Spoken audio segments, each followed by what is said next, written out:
What is up guys? Magandang hapon. It's your boy Kuya Juicy and we're back at it again for another episode of our vlog. Hindi maganda yung pangitayan natin sa weather. Yun, kung mapapansin nyo guys, for today's episode kasama natin si Commander Juicy na naka-red kahit hindi niya birthday. Hi ka naman. So for today's episode, ito yung tunay na moment of truth. Malalaman natin kung approve ba ni Commander Juicy itong bike. First time natin siya iangkas. First ride natin kasama si Commander Juicy kay Stark. So let's see. Mamaya pagdating natin sa destination natin, interviewin natin siya. Itatanong natin kung approve ba si Stark sa mga rides. So let's go. Bago pa tayo abutin ng Ulanis. How is it? Better. Better? Yeah. Okay guys, let's go, let's go. Naka-stand. Let's go.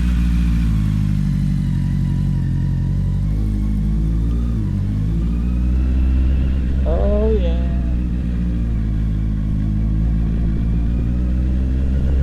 Eka lang ha, bakit nakailaw yung check engine natin?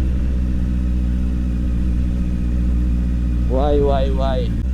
Anong ibig sabihin nito?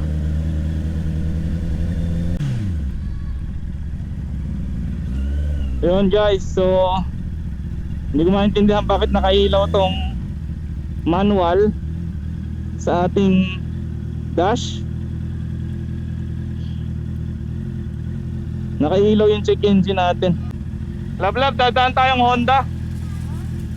Honda. May patitingnan ako. Naka check engine ay?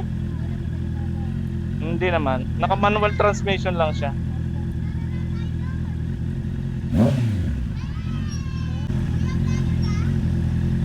Hindi po. So dadalhin lang natin muna sa Honda to. Anong oras na ba? Alas 3, abot naman siguro. Hindi ko alam kung bakit ganon. Nawala yung e-clutch natin. Hindi ko mapagana yung quick shifter. Kahit naka-activate siya rito sa ating dash. Hindi ko maintindihan ba't ganon. So nakailaw yung check engine natin. What happened, Stark? Unfortunately, tumawag tayo sa Honda and wala raw silang mekaniko ngayon. So bukas pa raw may available. Ang problema, nandito na tayo sa Lipa. So ano na lang, babalik ko bukas ng umaga. Sana hindi magka-problema on the way to.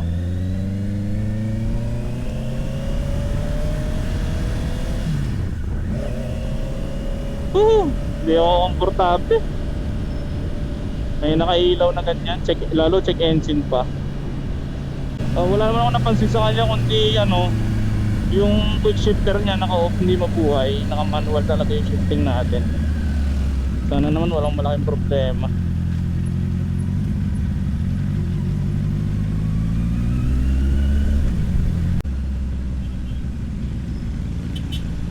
So guys, so we're almost there to the outlet Lipa. So lilima siya, pagitan siya ng Lipa at saka ng Malbar. So meron tong isang masarap na chicken wings. So kakain lang tayo isang malupit-lupit. Bothered talaga ako dito. Mamaya tignan ko yung engine temperature. Isa lang din sa mga ayaw ko rito, hindi ko makita kung ano yung engine temperature nitong motor na to. Kailangan pang halongkatin dun sa settings kung nasa saan. Hindi ko tulad ng CF Moto, lahat nung kailangan mo nandun na kaagad sa harap sa screen. Sobrang convenient talaga. Siguro kaya nagkakaproblema to, palagi ko na lang kinukumpara. Nagtatampo na siguro. Hindi naman sa ganon, Stark, huwag ka naman magtampo. So meron kang sarili mong perks, Stark. Huwag kang magtampo. Mas pogi ka rin. Alam ng lahat yan.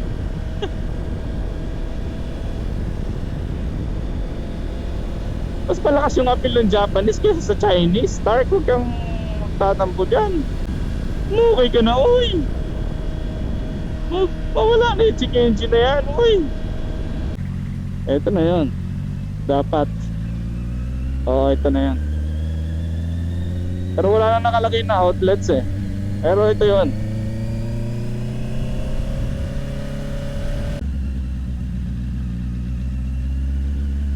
Uy. So ito guys, yung the outlets, 5. Actually, marami dito mga boutiques and shops na pwede kayong pag-shoppingan. Perfect place para sa mga misis nyo. Kung may tampo yung mga misis nyo, dalhin nyo lang rito at gagaan ang pakiramdam niya, sigurado. Yan.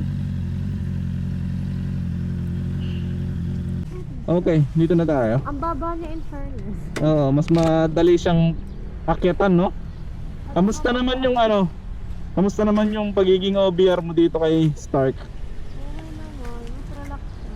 Mas relax, no? Kasi hindi masyadong mataas to eh. Nabababaan na nga ako. O, tapos malambot naman ano? MK. Malambot naman yung upuan. Sobra naman. Oo. Comfy naman siya. Comfy naman. Fairness naman sa kanila. So, titingnan ko lang yung engine temperature. Yun. Water temp 106. Warning info. Ano ibig sabihin nito? Parang oil yun. And sa 106 yung ano natin, engine temp. May malamig pa yung panahon ngayon. Tingnan mo dito. Ito kami sa Wing Bites sa 5 outlets and unlimited wings. Sama si Commander Juicy. So kaya lang muna tayo dito mabilis. So bukas na natin problemahin yung problema kay Stark. Balikan na lang natin si Honda Big Bikes, si Honda Big Wing Lipa tomorrow. And let's see kung ano ba yung problema. Sana hindi naman tayo pabayaan ni Stark sa pauwi mamaya. Peace, kain muna tayo. Parang naunang naubos yung manok ko ah. Parang kala ko ito yung sa'yo. Sa akin talaga to. Extra.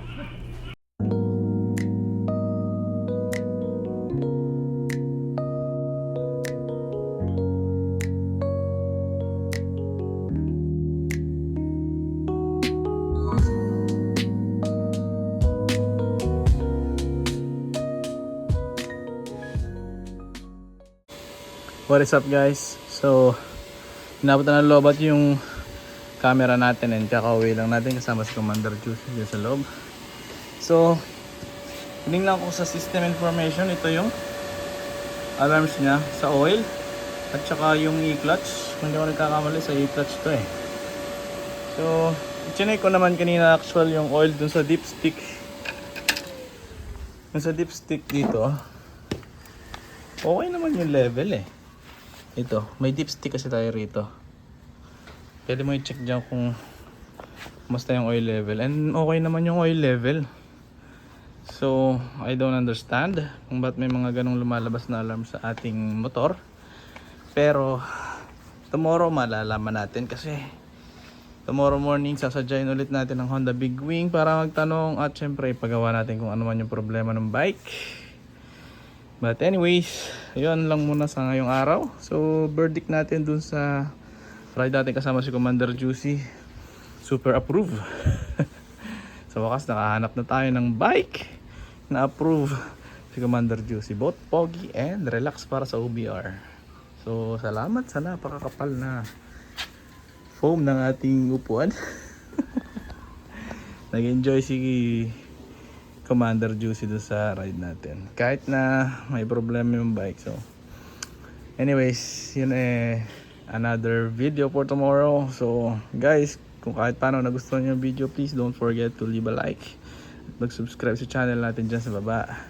Again, this is Kuya Juicy and peace.